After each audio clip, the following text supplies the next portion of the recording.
আমি এসেছি আমাদের বাড়িতে, মানে আমার আব্বুর বাসায়।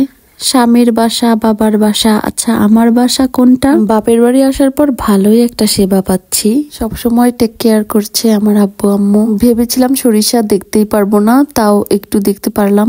এগুলো সব আমার আব্বু লাগিয়েছে, সেজন্য সবার সাথে শেয়ার করছি। এই সরিষার ফুলগুলো তো পড়েই গিয়েছে। আর এই যে আমাদের টমেটো বাগান, থোকায় থোকায় টমেটো ধরে আছে। গাছগুলো দেখতে আমার কি যে ভালো লাগছে।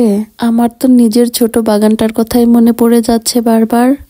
আর এই তো দেখো কি সুন্দর ধনিয়া পাতাগুলো বড় বড় হয়ে গিয়েছে, সাথে মরিচ গাছও আছে, মিশিয়ে লাগিয়েছে।